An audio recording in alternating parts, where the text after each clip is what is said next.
I don't care who you are, what your background is, it's never too late to become a software engineer. My name's Imran, I'm a software engineer, and in this video, I'm going to explain how you can also become a software engineer. Oh, you don't need a degree. Chad, play the intro.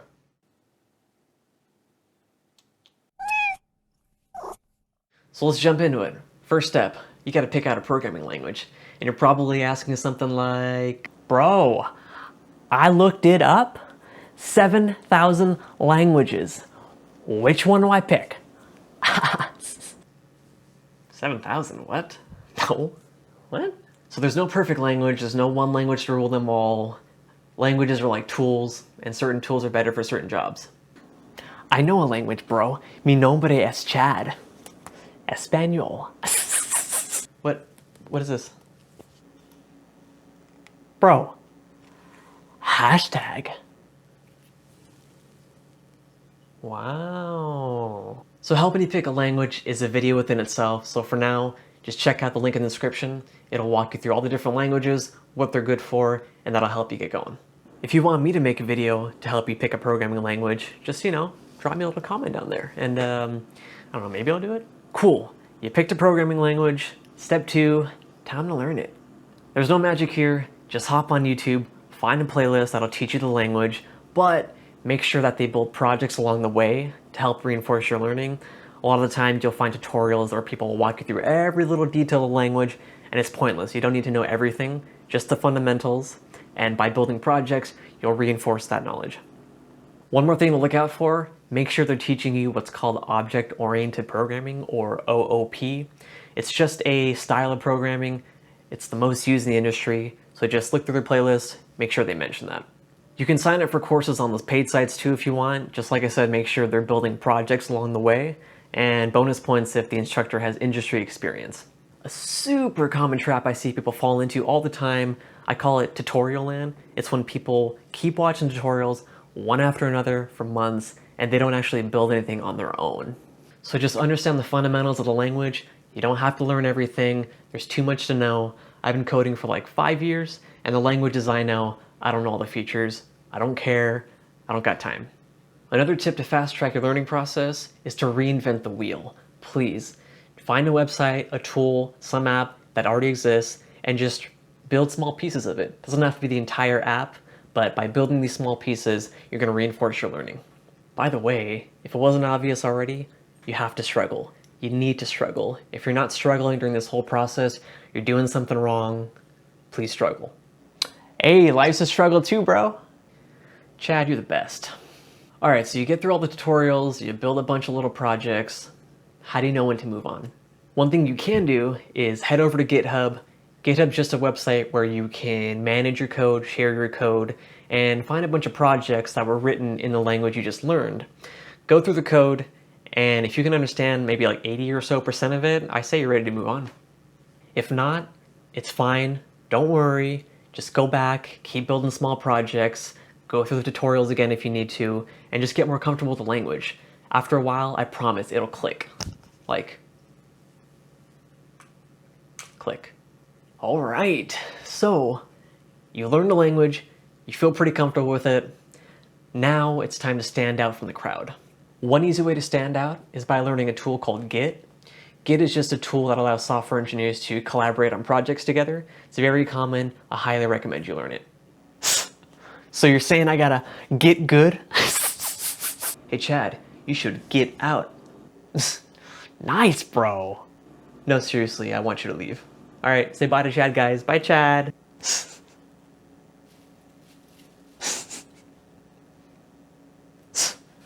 Mi nombre es Chad. So stupid, bro. Having a solid foundation in Git will give you some edge as a new software engineer. Most junior engineers I've mentored in the past had no clue how to use Git, and these were computer science majors with bachelor's degrees, master's degrees, and it makes a big difference when someone knows how to use Git. For more information, there's a link in the description. Check it out if you want to know more about Git. If you want to see me do a video on Git, just, put another comment down there and maybe I'll do it. Another way to stand out as a new software engineer is by learning how to test your code. There's a process called test-driven development, or TDD.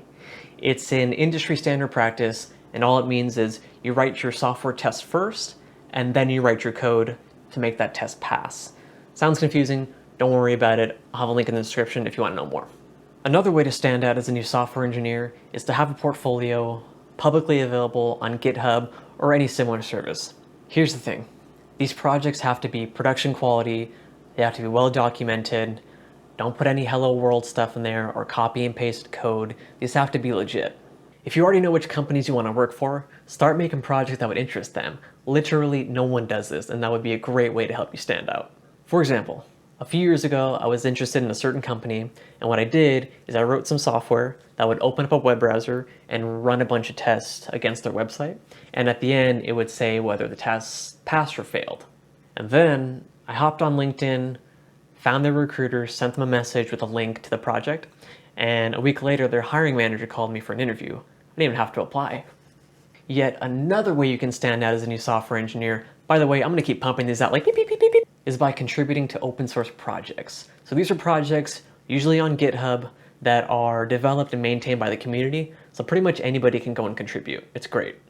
The best part about this is you'll get into the habit of reviewing other people's code and having others review your code, which might hurt your feelings at first. It's okay, you can cry. I did, it's not a big deal. Really, it's not a big deal at all. I didn't cry that much. Seriously though, get your code reviewed. It is critical. It's a great way to learn. So take the code review seriously. Don't get your feelings hurt. It's okay. You're there to learn. It's not a big deal. So get it reviewed. All right, step 4. So at this point, you should be pretty confident in the new fancy language you just learned. You should have several well-written, well-documented projects publicly available on GitHub. So this next step is technically optional if you plan to do freelance work, but if you're looking to land a job at a tech company, you're going to want to know this next thing. Before applying to any job, you're going to want to start practicing what's called data structure and algorithm problems. It sounds scary. I promise it's not that bad. You just got to practice. It's like doing homework problems. It's not the most fun, but you got to do it. Sorry. Homework? What the f? Dude, Chad, get out of here, dude. Hashtag get out of here, dude. You know what, dude? Unfortunately, most companies are going to ask you to solve these types of questions on a whiteboard. Don't worry, most software engineers dread them, including myself. But remember, interviewing is just a skill, so just practice and you'll be fine. I promise. What's cool though is that there are plenty of websites where you can practice these problems for free, and there are some where you can even sign up to do mock interviews with real software engineers. We are now on step 5. So at this point, you might be worried about not having a computer science degree or any type of related work experience. But don't worry, because most modern tech companies these days don't care about your degree, they don't care about your grades, they care about your knowledge. What's even cooler is at this point, you can just freelance. There are websites like Fiverr, Upwork, where you can create a profile, upload your portfolio, and people can hire you for jobs of all sizes. Freelancing will help you gain real-world experience, it'll help grow your portfolio, grow your resume. Now, I wouldn't be too concerned about making money at this point. It's okay if you're not making that much. The whole point is you want to gain experience and confidence. Now, I wouldn't obsess over trying to land a job at these really big tech companies like the Googles, the Apples, the Facebooks. People tend to obsess over landing a job there, but keep in mind there are millions of smaller companies that no one have ever heard of that are great places to work. My first job out of college, company I'd never heard of or cared about, I had a great experience. I learned so much. So look out for those small companies. They're great to work for. Also, it's probably easier to get a job there. So jump on LinkedIn, start hitting up recruiters, send them your portfolio, and just explain, hey, I spent the last year or 2 learning programming. I want to transition into a software development role. Can you send my portfolio to the hiring manager? Here's all the stuff I worked on. And if you took my advice from earlier, you'd have some kind of project that is tailored for that company to get them pumped on you. For those of you that are already in some kind of technical role, like a test engineer, quality assurance engineer, an SDET or SDET, which is a software development engineer in test, I would just talk to your manager and say, hey, I want to transition into a software development or software engineering role. What do I have to do? And especially if you like the company that you're currently at, it'd be a lot better to just transition into that role. Woo! All right, that was long.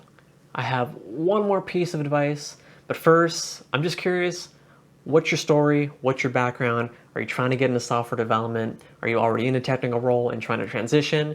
Just leave a comment down below. I want to know. I'm sure people watching want to know. If you have any cool stories, inspiration, just leave a comment down there. We'll all appreciate it. While you're down there, spam that like button, that subscribe button. But if you're going to spam it, do it like an odd amount of times, like 5 times. Something magical will happen. Okay, my last piece of advice. Just try it. Please, just give it a shot. You won't know if you like programming unless you give it a shot. It's okay to struggle, okay? It's not the easiest thing to do, but I promise it's a lot of fun. I hated programming when I first started, and now I love it. So, that's it. Don't feed the trolls in the comments. They'll go away if you leave them alone. And, bye. Chad.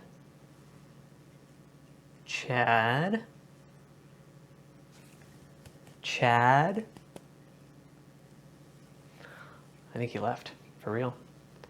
So walking you through what language to pick is a video within itself. So for now, I have a link in the description. It'll explain what language does what.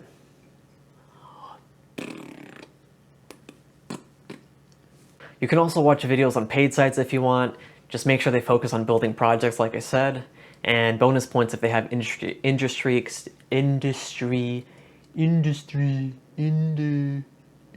Hi, what are you doing? Meow. What's cool, there's, look,